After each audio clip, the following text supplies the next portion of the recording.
ನಮಸ್ಕಾರ ವೀಕ್ಷಕರೇ. Woman reservation bill ಜಟಾಪಟಿ ಎಲ್ಲಿಂದ ಎಲ್ಲಿ ತನಕ ಹೋಗಿದೆ ಅನ್ನೋದನ್ನ ನೋಡ್ತಾ ಇದ್ದೀರಾ. ಲೋಕಸಭೆಯಲ್ಲಿ ಡಿಲಿಮಿಟೇಷನ್ ಬಿಲ್ ಫೇಲ್ ಆಗ್ತಾ ಇದ್ದ ಹಾಗೆ ಪ್ರಧಾನಿ ಮೋದಿ ಮತ್ತೆ ತಮ್ಮ ಮಾತನ್ನ ಪುನರುಚ್ಚರಿಸಿದ್ರು. ಮಹಿಳಾ ರಿಸರ್ವೇಶನ್ಗೆ ಅಡ್ಡಿಪಡಿಸಿ ದೊಡ್ಡ ತಪ್ಪು ಮಾಡಿದ್ದೀರಿ ಅಂತ ಹೇಳಿದ್ರು. ಅದರ ಬೆನ್ನಲ್ಲೇ ನಿನ್ನೆ ರಾತ್ರಿ 8:30ಕ್ಕೆ ಪ್ರಧಾನಿ ಮಾತಾಡ್ತಾರೆ ಅಂದಾಗ್ಲೇ ದೊಡ್ಡ ಮಟ್ಟದಲ್ಲಿ ಹೈಪ್ ಕ್ರಿಯೇಟ್ ಆಗಿತ್ತು. ನಿರೀಕ್ಷೆಯಂತೆಯೇ ಮೋದಿ ಇದೇ ವಿಚಾರದ ಕುರಿತಂತೆ ಮಾತನಾಡಿದ್ರು. ಅದಕ್ಕೂ ಮುನ್ನ ಪ್ರಿಯಾಂಕಾ ವಾದ್ರಾ ಈ ಕುರಿತಂತೆ ಸಾಕಷ್ಟು ವಿಚಾರಗಳನ್ನ ಹೇಳಿ ಕೌಂಟರ್ ಕೊಡೋದಕ್ಕೆ ನೋಡಿದ್ರು. ಇದನ್ನು ನೋಡಿ ಬಹುಶಃ ಈ ಟಾಪಿಕ್ಗೆ ರಾಹುಲ್ಗಿಂತ ಪ್ರಿಯಾಂಕಾರನ್ನೇ ಮುಂದೆ ಬಿಡೋದು ಸೂಕ್ತ ಅನ್ನೋ ರೀತಿ ಯೋಚಿಸಿದಂತೆ ಕಾಣ್ತಾ ಇತ್ತು. ಆದ್ರೆ ಇದು ಇಷ್ಟಕ್ಕೂ ಮುಗಿಯದೆ ಕಾಂಗ್ರೆಸ್ ಮಹಿಳಾ ವಿರೋಧಿ ಅನ್ನೋದಕ್ಕೆ ಪುಷ್ಟಿ ನೀಡೋ ಹಳೆಯ ವಿಚಾರಗಳು ಕೂಡ ಮುನ್ನೆಲೆಗೆ ಬಂದಿದೆ. ಇದೆಲ್ಲವನ್ನ ಒನ್ ಬೈ ಒನ್ ವಿವರಿಸ್ತಾ ಹೋಗ್ತೀವಿ. ಈ ವಿಡಿಯೋವನ್ನ ತಪ್ಪದೆ ಕೊನೆ ತನಕ ನೋಡಿ. ಅದಕ್ಕೂ ಮುನ್ನ ಮೀಡಿಯಾ ಮಾನ್ಸ್ಟರ್ ಚಾನೆಲ್ ಅನ್ನ ತಪ್ಪದೆ ಸಬ್ಸ್ಕ್ರೈಬ್ ಮಾಡಿ. ಎಸ್, ಪ್ರಧಾನಿ ಮೋದಿ ನೇತೃತ್ವದ ಸರ್ಕಾರವನ್ನ ಉರುಳಿಸೋದಕ್ಕೆ ಕಳೆದ 11 ವರ್ಷಗಳಿಂದ ಸಾಕಷ್ಟು ಪ್ರಯತ್ನಗಳು, ಅಜೆಂಡಾಗಳು, ರಾಜಕೀಯ ರಣತಂತ್ರಗಳು, ಕುತಂತ್ರಗಳು ಎಲ್ಲವೂ ನಡೆದಿವೆ. ಮಾತಾಡಿದ್ರು ತಪ್ಪು, ಮಾತಾಡದೇ ಇದ್ರು ತಪ್ಪು ಅನ್ನೋ ರೀತಿಯ ಅಡಕತ್ತರಿಯಲ್ಲಿ ಸಿಕ್ಕಿಸೋ ಸಾಕಷ್ಟು ಅಸ್ತ್ರಗಳನ್ನ ಕೂಡ ವಿಪಕ್ಷಗಳು ಬಿಟ್ಟಿವೆ. ಅದೆಲ್ಲವನ್ನ ದಾಟಿ 3ನೇ ಬಾರಿ ಅತ್ಯಂತ ಕಷ್ಟದಲ್ಲಿ ಪೂರ್ಣ ಬಹುಮತ ಇಲ್ಲದೆಯೂ ಎನ್ಡಿಎ ಗಟ್ಟಿಗೊಳಿಸಿಕೊಂಡು ಸರ್ಕಾರವನ್ನ ರಚಿಸಿ ವಿಪಕ್ಷಗಳನ್ನ ದಂಗುಪಡಿಸಿದ್ದಾರೆ. ಈ ಅವಧಿಯಲ್ಲಿ ಬಹಳ ಅಗ್ರೆಸಿವ್ ಆಗಿ ಹೋಗ್ತಾ ಇರೋ ಸರ್ಕಾರ ಒಂದು ವಿಷಯವನ್ನ ಹಿಡ್ಕೊಂಡ್ರೆ ಅದನ್ನ ಪೂರ್ತಿ ಮಾಡೋ ತನಕ ಬಿಡ್ತಾ ಇಲ್ಲ. ಇದಕ್ಕೆ ವಕ್ಫ್ ಕಾಯ್ದೆ ಸೇರಿದಂತೆ ಹಲವು ಉದಾಹರಣೆಗಳಿವೆ. ಈಗ ಮಹಿಳಾ ರಿಸರ್ವೇಶನ್ ಬಿಲ್ ವಿಚಾರದಲ್ಲಿ ಸರ್ಕಾರ ರಿವರ್ಸ್ ಅಸ್ತ್ರ ಬಿಟ್ಟಿದೆ. ಒಪ್ಪಿದ್ರೂ ಕಷ್ಟ, ಒಪ್ಪದಿದ್ರೂ ಕಷ್ಟ ಅನ್ನೋ ಘಟ್ಟದಲ್ಲಿ ಬಿಲ್ ಪಾಸ್ ಆಗೋದನ್ನ ತಡೆಯುವಲ್ಲಿ ವಿಪಕ್ಷಗಳು ಯಶಸ್ವಿಯಾದವು. ಆದ್ರೆ ಇದನ್ನ ಅಷ್ಟು ಈಸಿಯಾಗಿ ಬಿಡೋದಿಲ್ಲ ಅಂತ ಖುದ್ದು ಮೋದಿ ಅಖಾಡಕ್ಕೆ ಇಳಿದಿದ್ದಾರೆ. ಈ ಕುರಿತಂತೆ ನಿರ್ದಿಷ್ಟ ಸಮಯಕ್ಕೆ ಮೋದಿ ಮಾತಾಡ್ತಾರೆ ಅಂದಾಗ್ಲೇ ಸರಿಯಾಗಿ ಯಾವುದಾದ್ರೂ ಅಸ್ತ್ರವನ್ನ ಪ್ರಯೋಗಿಸ್ತಾರೆ ಅನ್ನೋ ನಿರೀಕ್ಷೆ ಹಲವರಲ್ಲಿತ್ತು. ಅದರಂತೆಯೇ ಲೈವ್ ಬಂದ ಮೋದಿ ನೇರವಾಗಿ ಕಾಂಗ್ರೆಸ್ ಹಾಗೂ ವಿಪಕ್ಷಗಳ ವಿರುದ್ಧ ಕಿಡಿಕಾರಿದ್ರು. ಮೊದಲಿಗೆ ಭಾರತದ ಸಮಸ್ತ ನಾರಿಯರ ಮುಂದೆ ಕ್ಷಮೆ ಯಾಚಿಸುವ ಮೋದಿ ಈ ಬಾರಿ ಈ ಬಿಲ್ ಸಫಲಗೊಳಿಸೋದಕ್ಕೆ ಆಗ್ಲಿಲ್ಲ, ಆದ್ರೆ ನಮ್ಮ ಬಳಿ ಇನ್ನೂ ಸಮಯ ಇದೆ, ಇದನ್ನ ಸಂಕಲ್ಪ ತೊಟ್ಟು ನೆರವೇರಿಸ್ತೀವಿ ಅಂತ ಭರವಸೆ ಕೊಟ್ರು. ಅದಾದ ಬಳಿಕ ಈ ಬಿಲ್ ಫೇಲ್ ಆಗೋದಕ್ಕೆ ಯಾರೆಲ್ಲ ಕಾರಣೀಕರ್ತರೋ ಪ್ರತಿಯೊಬ್ಬರ ಬಗ್ಗೆ ಇಂಚಿಂಚಾಗಿ ಹೇಳಿ ಟಕ್ಕರ್ ಕೊಟ್ರು. ಪ್ರಮುಖವಾಗಿ ಕಾಂಗ್ರೆಸ್, ಡಿಎಂಕೆ, ಟಿಎಂಸಿ ಹಾಗೂ ಸಮಾಜವಾದಿ ಪಕ್ಷ ಇವರ ಮುಖವಾಡ ಕಳಿಸಿದೆ. ಇವರಿಗೆ ಈ ಬಾರಿ ಬಿಲ್ ಜಾರಿ ಮಾಡೋದಕ್ಕೆ ಇಷ್ಟ ಇಲ್ಲ, ಇದನ್ನ ಜನರು ಅರ್ಥ ಮಾಡ್ಕೊಳ್ಬೇಕು ಅಂತ ತಿಳಿಸಿದ್ರು. ಈ 4 ಪಕ್ಷಗಳು ಈ ಬಿಲ್ ಫೇಲ್ ಆಗಿದ್ದನ್ನ ಸಂಭ್ರಮಿಸಿವೆ. ಇವರು ಈಗ ಮಾತ್ರ ಈ ರೀತಿ ಅಡ್ಡಪಡಿಸ್ತಾ ಇರೋದಲ್ಲ. 2014ರಿಂದ digital India, GST, EWS reservation, triple talaq, article 370ರ ರದ್ದತಿ, ಯುಸಿಸಿ ಹೀಗೆ ಪ್ರತಿಯೊಂದನ್ನು ವಿರೋಧಿಸಿಕೊಂಡು ಬರ್ತಾ ಇದ್ದಾರೆ. ಅದರಲ್ಲೂ Congress CAA, SIR, Waqf reform, ಅಕ್ರಮ ವಲಸಿಗರನ್ನ ಆಚೆಗಟ್ಟು ಕಾಯ್ದೆಗಳ ಬಗ್ಗೆ ಸುಳ್ಳು ಸುದ್ದಿ ಹರಡಿಸಿಕೊಂಡು ಬರ್ತಾ ಇದೆ ಅಂತ ಕಿಡಿಕಾರಿದ್ರು. ಇದೇ ಹೊತ್ತಲ್ಲಿ ಡಿಲಿಮಿಟೇಷನ್ ಬಗ್ಗೆ ಸುಳ್ಳು ಸುದ್ದಿ ಹರಡಿಸ್ತಾ ಇರೋದರ ಬಗ್ಗೆ ಕೂಡ ಆಕ್ರೋಶವನ್ನ ವ್ಯಕ್ತಪಡಿಸಿದ್ರು. ಈಗಾಗಲೇ ಹಲವು ಸಲ ಹೇಳಿದ್ದೇವೆ, ಡಿಲಿಮಿಟೇಷನ್ ಇಂದ ಯಾವುದೇ ರಾಜ್ಯಕ್ಕೆ ನಷ್ಟ ಆಗ್ತಾ ಇಲ್ಲ, ಬದಲಾಗಿ ಲಾಭ ಆಗ್ತಾ ಇದೆ. ಇವತ್ತು ಈ 4 ಪಕ್ಷಗಳು ಡಿಲಿಮಿಟೇಷನ್ಗೆ ಅಡ್ಡಗಾಲು ಹಾಕದೇ ಇದ್ದಿದ್ರೆ ಅವರವರ ಪಕ್ಷಗಳಿಂದ ಎಷ್ಟೋ ಮಹಿಳೆಯರನ್ನ ಮುಂದೆ ತರಬಹುದಿತ್ತು. ಆದ್ರೆ ಅದೆಲ್ಲದಕ್ಕೂ ಇವರು ಅಡ್ಡಗಾಲು ಹಾಕಿದ್ದಾರೆ ಅಂತ ಚೆಕ್ ಮೇಟ್ ಮಾಡುವಂತ ಹೇಳಿಕೆ ಕೊಟ್ರು. ಇನ್ನು ಇದಕ್ಕೂ ಮೊದಲೇ ಮಾತನಾಡಿದ್ದ ಪ್ರಿಯಾಂಕಾ ರಾಬರ್ಟ್ ವಾದ್ರಾ ಬಿಲ್ ಕುರಿತಂತೆ ಸಾಕಷ್ಟು ವಿಚಾರಗಳನ್ನ ಹೇಳಿ ಮೋದಿ ಹಾಗೂ ಬಿಜೆಪಿಯನ್ನ ಸಿಕ್ಕಿಸಿ ಹಾಕೋದಕ್ಕೆ ನೋಡಿದ್ರು.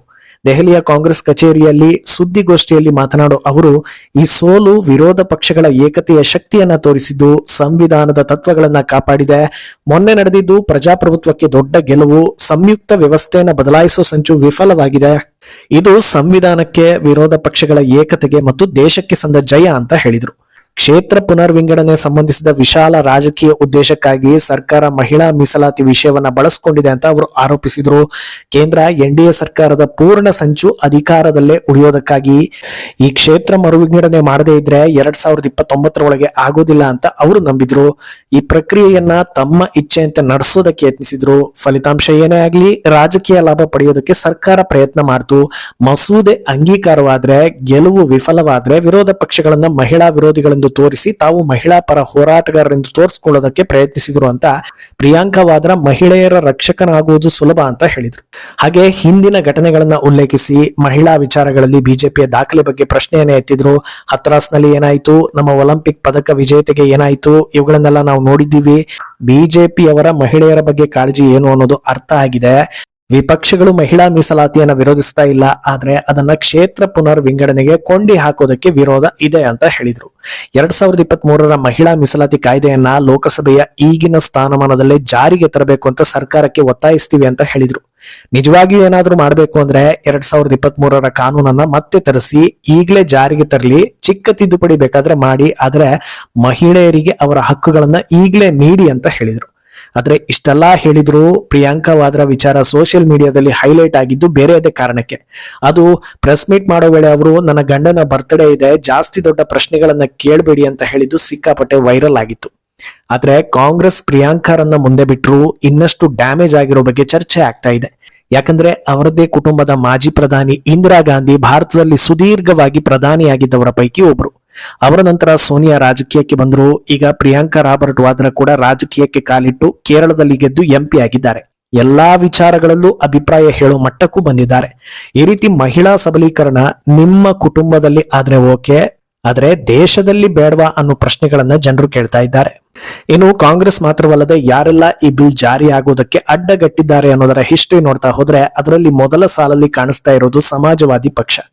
ದಶಕಗಳಿಂದಲೂ ಸಮಾಜವಾದಿ ಮಹಿಳಾ ಮೀಸಲಾತಿಯನ್ನ ವಿರೋಧಿಸಿಕೊಂಡು ಬರ್ತಾ ಇದೆ. ಈ ಕುರಿತಂತೆ ಉತ್ತರ ಪ್ರದೇಶ ಮಾಜಿ ಸಿಎಂ ಮುಲಾಯಂ ಸಿಂಗ್ ರಿಂದ ಹಿಡಿದು ಇಂದಿನ ಅಖಿಲೇಶ್ ಯಾದವ್ ತನಕ ಎಲ್ಲರ ಹೇಳಿಕೆಗಳನ್ನ ಸೋಷಿಯಲ್ ಮೀಡಿಯಾದಲ್ಲಿ ಹರಿಬಿಡಲಾಗ್ತಾ ಇದೆ.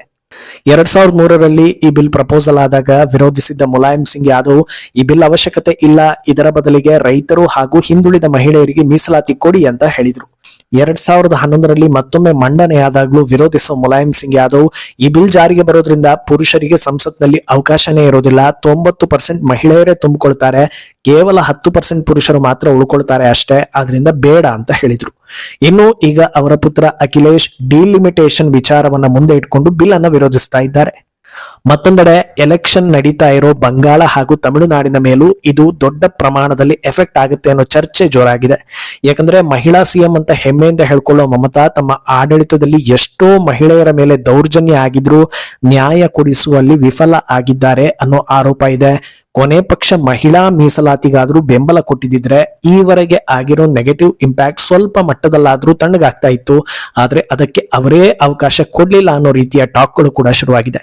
ಇನ್ನೊಂದೆಡೆ ಸ್ಟಾಲಿನ್ ಕೂಡ ಡಿಲಿಮಿಟೇಷನ್ ಹೈಲೈಟ್ ಮಾಡ್ಕೊಂಡು ಹೋದ್ರು. ಆದ್ರೆ ಸ್ಟಾಲಿನ್ ಅವಧಿಯಲ್ಲಿ ಮಹಿಳೆಯರು, ಯುವತಿಯರು ಹಾಗೂ ಕಾಲೇಜು ವಿದ್ಯಾರ್ಥಿನಿಯರ ಮೇಲೆ ದೌರ್ಜನ್ಯ ನಡೆದಿರೋ ಸಾಲು ಸಾಲು ಆರೋಪಗಳಿವೆ. ಡಿಎಂಕೆ ಅವಧಿಯಲ್ಲಿ ಮಹಿಳಾ ದೌರ್ಜನ್ಯ 56% ಏರಿಕೆ ಕಂಡಿದ್ದು, ಪೋಕ್ಸೋ ಕೇಸ್ಗಳ 125% ಏರಿಕೆಯಾಗಿದೆ. ಡಿಲಿಮಿಟೇಷನ್ ಆದ್ರೆ ತಮಿಳುನಾಡಿನಿಂದಲೇ 20 ಮಹಿಳಾ ಎಂಪಿಗಳು ಪಾರ್ಲಿಮೆಂಟ್ಗೆ ಹೋಗ್ತಾ ಇದ್ರು, ಅದಕ್ಕೆ ಡಿಎಂಕೆ ತಡೆ ಹಾಕಿಬಿಟ್ರು ಅನ್ನೋ ರೀತಿಯ ವಿಚಾರಗಳು ವೈರಲ್ ಆಗ್ತಾ ಇದೆ. ಇದು ಕೂಡ ನೆಗೆಟಿವ್ ಆಗೋ ಎಲ್ಲಾ ಲಕ್ಷಣಗಳು ಕಾಣಿಸ್ತಾ ಇದೆ. ಒಟ್ನಲ್ಲಿ ಸರಿಯಾಗಿ 2 ಪ್ರಮುಖ ರಾಜ್ಯಗಳ ಎಲೆಕ್ಷನ್ ಟೈಮ್ ನಲ್ಲಿ ರಿಸರ್ವೇಶನ್ ಬಿಲ್ಗೆ ನೋ ಅಂದು ವಿಪಕ್ಷಗಳು ತಮ್ಮ ಮೇಲೆ ತಾವೇ ಚಪ್ಪಡಿ ಎಳೆದುಕೊಳ್ಳೋ ಕೆಲಸ ಮಾಡದಂತಿದೆ. ಆದ್ರೆ ಈ ವಿಚಾರ ಬಂಗಾಳ ಹಾಗೂ ತಮಿಳುನಾಡಿನಲ್ಲಿ ದೊಡ್ಡ ಇಂಪ್ಯಾಕ್ಟ್ ಮಾಡುತ್ತಾ ಇಲ್ವಾ ಅನ್ನೋ ಅನುಮಾನ ಹಲವರಲ್ಲಿದೆ. ಆದ್ರೆ ಪ್ರಧಾನಿ ಮೋದಿ ಖುದ್ದು ಈ ವಿಚಾರದಲ್ಲಿ ವಿಪಕ್ಷಗಳ ವಿರುದ್ಧ ಕಿಡಿಕಾರ್ತಾ ಇದ್ದು ಬಿಜೆಪಿ ಇದನ್ನ ಮುಖ್ಯ ವಾಹಿನಿಗೆ ತರೋ ಯತ್ನ ಮಾಡ್ತಾ ಇದೆ. ಇದರಲ್ಲಿ ಯಶಸ್ವಿ ಆಗುತ್ತಾ ಇಲ್ವಾ ಅನ್ನೋದನ್ನ ಕಾದು ನೋಡ್ಬೇಕು. ಈ ಬಗ್ಗೆ ನಿಮ್ಮ ಅಭಿಪ್ರಾಯವನ್ನ ತಪ್ಪದೆ ಕಮೆಂಟ್ ಮೂಲಕ ತಿಳಿಸಿ.